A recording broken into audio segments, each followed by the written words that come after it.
सभी स्टूडेंट को मेरी तरफ से प्यार भरा और दिल से नमस्कार। और मैं लेके आ चुका हूँ आपके सामने बिहार पुलिस की अगर तैयारी कर रहे हो और 7 तारीख को अगर पेपर देने जा रहे हो तो आपके लिए हिंदी का इंपॉर्टेंट क्वेश्चन पेपर आ चुका है। देख लेना, यहाँ से ही कम से कम 6 से 7 क्वेश्चन आपको देखने को मिलेंगे।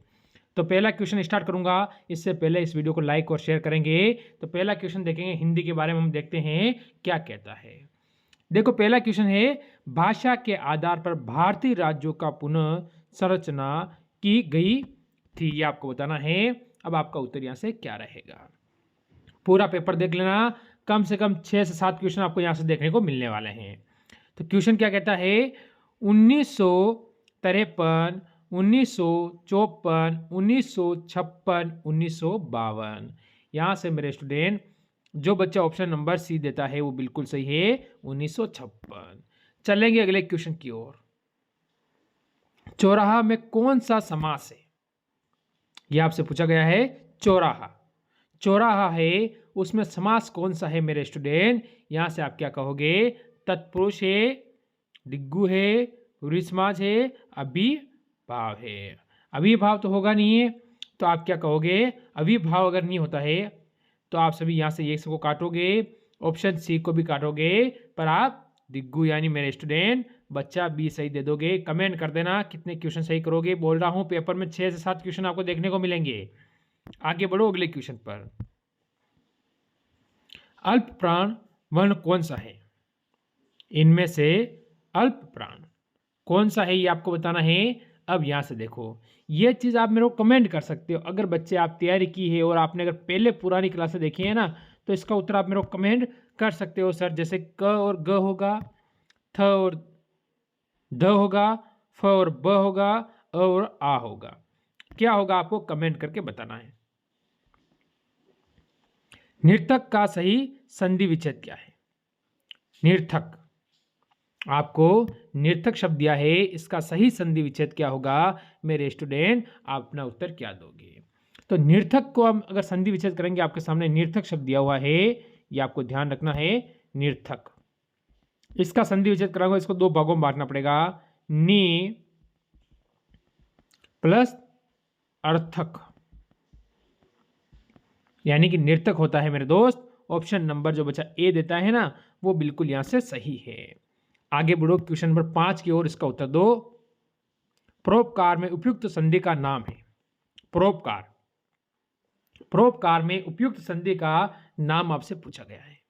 कौन सी है, गुण है, वर्दी है, यण संधि है, विसर्ग संधि है। परोपकार,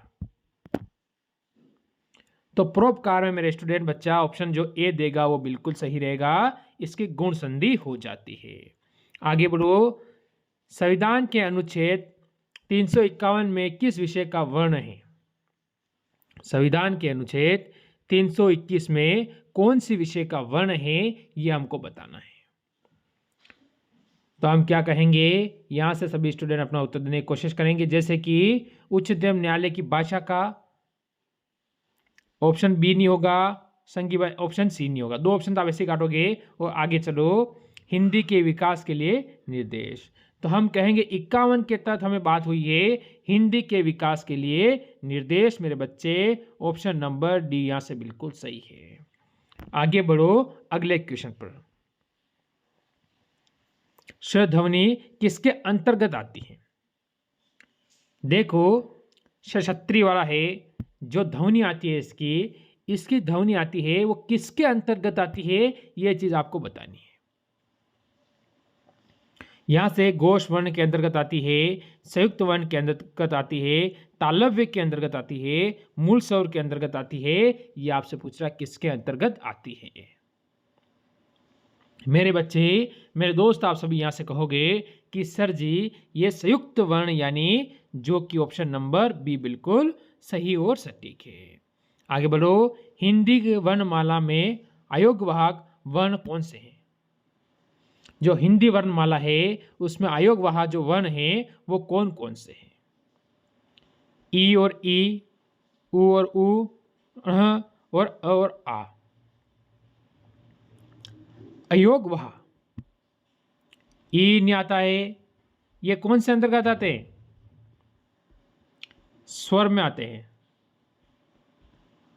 पर आपका बच्चे ऑप्शन नंबर सी जो बच्चा यहां से देगा वो बिल्कुल यहां पर सही हो जाएगा। नमस्ते का सही संधि विच्छेद है। नमस्ते आप अगर लिखते हो, जैसे कि अभी हम यहां पर देखेंगे नमस्ते, नमस्ते का संधि विच्छेद क्या है, इसको दो भागों में अगर आप बांटोगे तो नम प्लस ते, यानी मेरे दोस्त क्या हो गया है, नमस्ते, यानी जो बच्चा यहां से देगा बी वो बिल्कुल सही और सटीक हो जाएगा। आगे बढ़ो। ए और ए वर्ण का कहलाता है, ये बताना है वर्ण क्या कहलाता है, जैसे कि मूर्धन्य, ओष्ठ, कंठ तालव्य, नासिक्य। बताओ आपका उत्तर क्या रहेगा मेरे दोस्त। यहां से आप सभी क्या कहोगे कि आपका उत्तर बिल्कुल सही हो जाए, तो कंठ तालव्य ऑप्शन नंबर मेरे भाई बी बिल्कुल सही है। कौन सा बहुव्रीहि समास का सही उदाहरण है, तो त्रिभुवन, पंचानन, पुरुषी या निशिदिन। बताओ आप सभी का उत्तर क्या रहेगा मेरे दोस्त। यहां से सभी बच्चे अपना उत्तर देंगे और उत्तर सही और सटीक देंगे, और बढ़िया तरीके से अगर आप उत्तर देते हो तो पता चलता है कि हमारी तैयारी कैसी चल रही है। तो आप सभी कह दोगे सर जी ऑप्शन नंबर यहां से हमारा हो जाएगा पंचानन, ऑप्शन नंबर मेरे बच्चे बी बिल्कुल सही है। आगे बढ़ो। नवग्रह में कौन सा समास है, नवग्रह, नवग्रह उसमें समास कौन सा है, क्या तत्पुरुष है, कर्मधारय है, डिंगू है, द्वंद्व है। बताओ। तो नवग्रह ऑप्शन नंबर मेरे बच्चे यहां से जो सी देगा वो बिल्कुल सही और सटीक हो जाएगा। आगे बढ़ो। प्रख्यात में उपयुक्त उपसर्ग है, प्रख्यात, प्रख्यात है उसमें उपयुक्त उपसर्ग कौन सा है ये हमें बताना है। प्रख्यात में उपसर्ग, यानी आपको यह ध्यान रखना है उपसर्ग का मतलब होता है आगे वाला शब्द, आगे वाला शब्द, यानी उसके आगे वाले शब्द होते हैं प्र। ऑप्शन नंबर यहां से डी बिल्कुल सही रहेगा। आगे बढ़ो। हिंदी शब्दकोश में श का क्रम किस वर्ण के बाद आता है, ये बताना है। क्या कोई बता पाता है क्रम किसके बाद आता है, क्रम पूछा है आपसे, क्या कोई बता पाएगा। अगर आपको यानी अ से नार का ज्ञान है, स्वर और व्यंजन का ज्ञान है, तो इसका उत्तर आप मेरे को कमेंट करके बता सकते हो। आगे बढ़ो। अभिषेक का सही संधि विच्छेद है, अभिषेक, अभिषेक का सही संधि विच्छेद क्या है मेरे दोस्त। तो आप क्या कहोगे, जैसे आपको दिया अभिषेक,